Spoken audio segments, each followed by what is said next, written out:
फिर उनके vote bank में सेंध मारती है।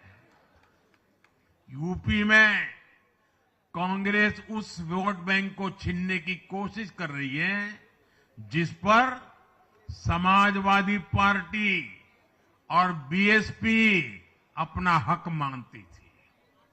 मुलायम सिंह जी इसको बराबर समझ गए थे। इसी तरह तमिलनाडु में कांग्रेस आज डीएमके की भाषा डबल जोर से बोलती है। उनको डीएमके के वोटर को लुभाना करके खुद की हैसियत बनानी है। बिहार में भी ये कांग्रेस ही है जो जातिवाद का जहर फैलाकर अपनी सहयोगी आरजेडी का जो पेटेंट है उसी जमीन को खाने में जुट गई है। ठीक ऐसा ही हाल जम्मू कश्मीर, बंगाल में भी कांग्रेस ने अपने सहयोगियों का किया है। अब आज दिल्ली में भी साफ हो गया कि जो भी कांग्रेस का हाथ एक बार थामता है उसका बंटाधार होना तय हो जाता है।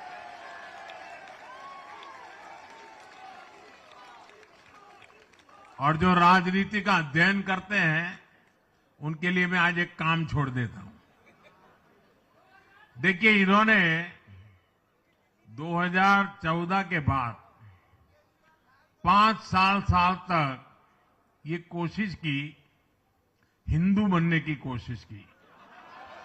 मंदिरों में जाना, मालाएं पहनना, पूजा करना, भांति भांति की कोशिश की। उनको लगा कि ये करेंगे तो बीजेपी की वोट बैंक में हम सेंध मार करके कुछ ले आएंगे, लेकिन उनकी दाल गली नहीं।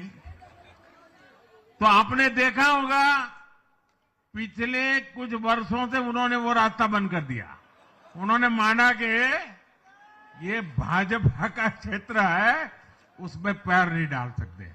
अब जाए तो जाए कहा, तो ये राज्यों की जो अलग अलग पार्टियां अलग अलग अपने मुद्दों पर जो अपनी जान चला रही हैं, अब उनकी नजरें उन पर है।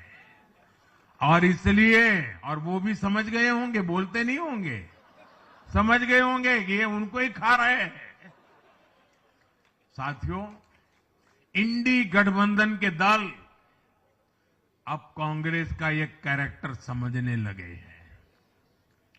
इंडी वालों को ये एहसास हो रहा है कि जिस वोट बैंक को उन्होंने कांग्रेस से छीना है, अब कांग्रेस उसे वापस पाने में जुटी है। इसलिए दिल्ली में हमने देखा इंडी के ही दलों ने एकजुट होकर कांग्रेस को हैसियत बताने की कोशिश की, अपने वोट बैंक को रोकने की कोशिश की। ये मीडिया वालों को पता नहीं समय नहीं मिला, अब तो समय ही समय है उनके पास। इंडी गठबंधन पूरा दिल्ली में कांग्रेस के खिलाफ मैदान पे उतरा था, और फिर भी क्या हाल हुआ देखिए, दोनों तरफ। साथियों, वो कांग्रेस को रोकने में तो सफल रहे, लेकिन आपदा को बचाने में कामयाब नहीं हो पाए। साथियों, कांग्रेस का हाथ थामने वाले इसलिए भी बर्बाद हो रहे हैं क्योंकि आज कांग्रेस वो कांग्रेस नहीं है जो आजादी के आंदोलन के समय थी, जो आजादी के बाद कुछ दशकों तक थी। आज वो कांग्रेस नहीं है। आज कांग्रेस देश हित की नहीं, अर्बन नक्सलियों की राजनीति कर रही है। कांग्रेस के नेता जब कहते हैं वो भारत से लड़ रहे हैं, इंडियन स्टेट से लड़ रहे हैं, ये नक्सलियों की भाषा है। ये समाज में, देश में अराजकता लाने की भाषा है। और यहां दिल्ली में तो आपदा भी उसी अर्बन नक्सली सोच को ही आगे बढ़ा रही थी। कांग्रेस की ये अर्बन नक्सली सोच राष्ट्र की उपलब्धियों पर अटैक करती है।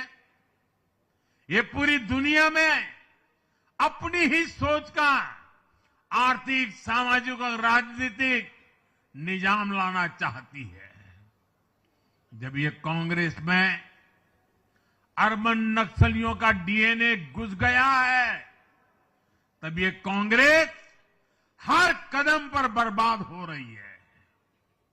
साथियों, आज दिल्ली से मैं देश के नौजवानों से भी अपना एक आग्रह दोहराना चाहता हूं। मैंने 1 लाख नौजवानों को राजनीति में आगे आने के लिए कहा है। ये मैं इसलिए कहता हूं कि देश को सही मायने में एक गंभीर पॉलिटिकल ट्रांसफॉर्मेशन की जरूरत है। विकसित भारत को नई प्राण शक्ति की जरूरत है। 21वीं सदी की राजनीति को नए आइडिया, नई ऊर्जा की जरूरत है, नए चिंतन की जरूरत है। ये मैं इसलिए भी कह रहा हूं क्योंकि अगर अच्छे नौजवान बेटे बेटियां राजनीति में नहीं आएंगे तो ऐसे लोग राजनीति पर कब्जा कर लेंगे जो राजनीति में नहीं आने चाहिए।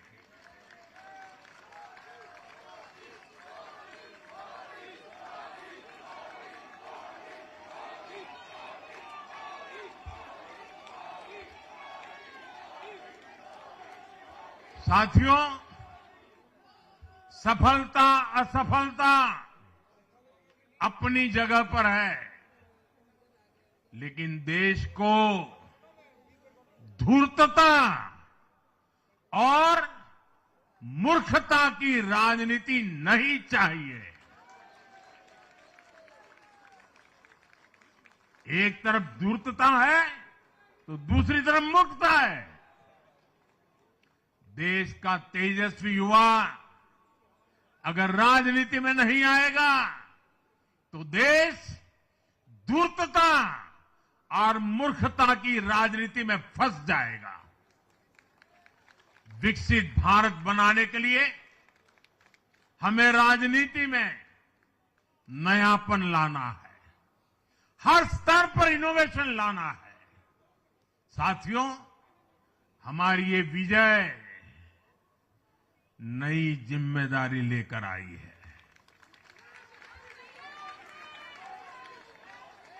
भाजपा रिफॉर्म और परफॉर्म की गारंटी देती है और जब इसमें हर दिल्ली वासी जुड़ जाएगा तो ट्रांसफॉर्मेशन और तेज गति से आएगा। हमें दिल्ली के विकास के लिए मिलकर काम करना है। हम कंधे से कंधा मिलाकर चलेंगे। हम मिलकर दिल्ली को विकसित भारत की विकसित राजधानी बनाएंगे। साथियों, मैंने हमेशा जिस मंत्र को